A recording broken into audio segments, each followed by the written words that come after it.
श्रोता प्रेमियों, मैं राम सागर शास्त्री आप लोगों के समक्ष रखने जा रहा हूं चूड़ामणि की कथा। देखिए, राजा वासुकि की दो पुत्रियां थीं, सुनैना और सुलोचना, जिसमें सुनैना का पालन पोषण उनके भाई त्रियानन ने किया था तथा सुलोचना राजा वासुकि के पास रही। इसमें सुलोचना का विवाह मेघनाद के साथ हो गया और सुनैना का राजा जनक ने इंद्र की सहायता से हरण किया था, जिसमें वासुकि के भाई त्रियानन के साथ इनका युद्ध हुआ और उस युद्ध में त्रियानन मारा गया, जिसके मस्तक से मणि निकालकर राजा जनक ने देवराज इंद्र को प्रदान कर दी और सुनैना के साथ अपना विवाह कर लिया। एक बार जब सिंधु का मंथन हुआ था, उसमें लक्ष्मी जी के पहले सागर नंदिनी निकली, जिन्होंने भगवान विष्णु के साथ अपना विवाह करना चाहा। भगवान विष्णु ने कहा, देवी, इस जन्म में मैं तुम्हारे साथ विवाह नहीं कर सकता हूं। त्रेता में मैं जब अवतार लूंगा, अगर तुमने उस समय मुझे पहचान लिया तो मैं अवश्य विवाह कर लूंगा, अन्यथा फिर द्वापर को छोड़कर जब मैं कलयुग में अवतार लूंगा तब तुम्हारे साथ अपना विवाह करूंगा। तब तक तुम जाकर तपस्या करो। अस्तु। सागर नंदिनी ने प्रेम चिन्ह के रूप में भगवान विष्णु को अपने जूड़े से निकालकर चूड़ामणि प्रदान कर दी और तपस्या करने के लिए चली गईं। वह चूड़ामणि भगवान विष्णु ने देवराज इंद्र को दे दी। देवराज इंद्र ने वह चूड़ामणि इंद्राणी को प्रदान कर दी। देखिए, त्रेता में जब उसने भगवान राम को पहचान नहीं पाया तो त्रिकूट पर्वत पर जाकर तपस्या करने लगी, जिसे वैष्णो देवी के नाम से जाना जाता है।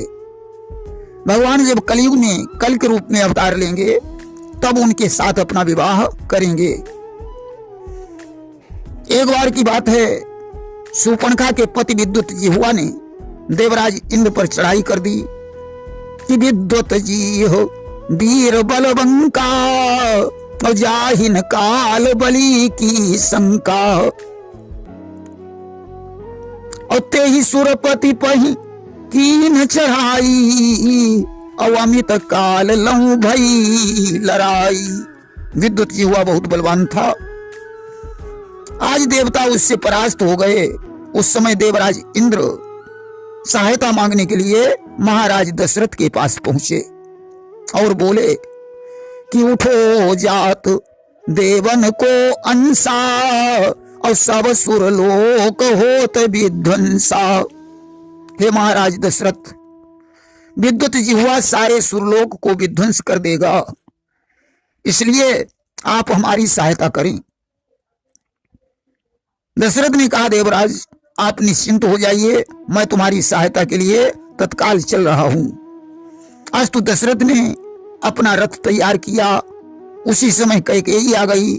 उसने कहा, महाराज मैं भी आपके साथ चलूंगी। अस्तु। कैकेयी के सहित महाराज दशरथ ने विद्युत जिह्वा से युद्ध करके उसे भगा दिया। जिस समय वापस लौटने लगे उस समय इंद्र ने कहा, महाराज दशरथ मुझसे कोई वरदान मांग लो कि चला न लगे दशरथ बलवाना। और इंद्र कहा, मांगो वरदाना। दशरथ ने हंसकर कहा, देवराज हम रघुवंशी हैं और रघुवंशी सिर्फ उपकार करते हैं, प्रति उपकार की भावना नहीं रखते हैं। उस समय देवराज इंद्र ने राजा दशरथ को वही त्रियानन वाली मणि प्रदान कर दी। इंद्राणी ने कैकेयी को चूड़ामणि प्रदान कर दी।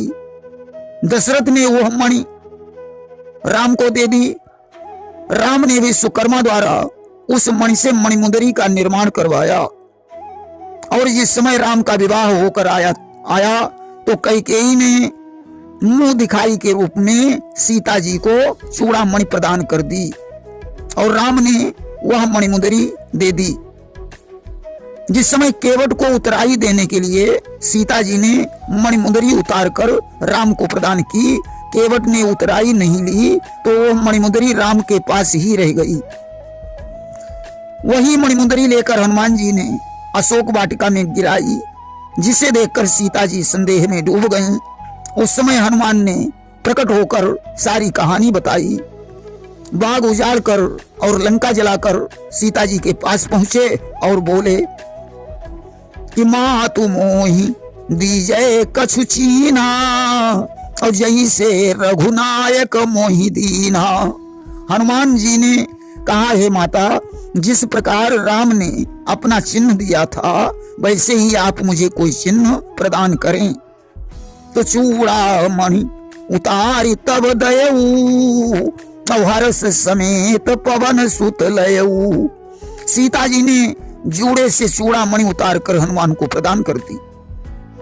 यहाँ चूड़ामणि उतार कर दे दी, निकाल कर दे दी, ऐसा क्यों नहीं लिखा? देखिए, उतारा क्या जाता है, भार, कि जब लऊं पति के पास तिय तब लऊं भूषण सार, पति वियोग से होत हैं देहि भूषण भार। देखिए, पति के संयोग में आभूषण सार युक्त होते हैं, परंतु पति के वियोग में वही आभूषण भार बन जाते हैं, और भार हमेशा उतारा जाता है। इसलिए गोस्वामी बाबा तुलसीदास जी ने लिखा कि चूड़ामणि उतारी तब दयऊ। अच्छा, सीता जी ने चूड़ामणि ही क्यों प्रदान की? कोई और चिन्ह क्यों नहीं दिया? देखिए, चूड़ामणि में एक विशेषता थी कि जिस राजा के राज्य में चूड़ामणि का वास, ताके कुल या वंश का हो न सकेगा नाश। जिस राजा के राज्य में चूड़ामणि रहेगी उस राजा के वंश का विनाश नहीं हो सकता है। आज तो सीता जी ने विचार किया कि चूड़ामणि लंका में रह जई है तो रावण कऊ को मारी न पई है। अगर चूड़ामणि लंका में रह जाएगी तो रावण का विनाश नहीं हो सकेगा। और यह चेत सीता उर भयऊ, और इसलिए चूड़ामणि उतारी तब दयऊ। यही सोचकर सीता जी ने हनुमान जी को चूड़ामणि प्रदान कर दी। प्रेम से बोलिए वृंदावन बिहारी लाल की जय।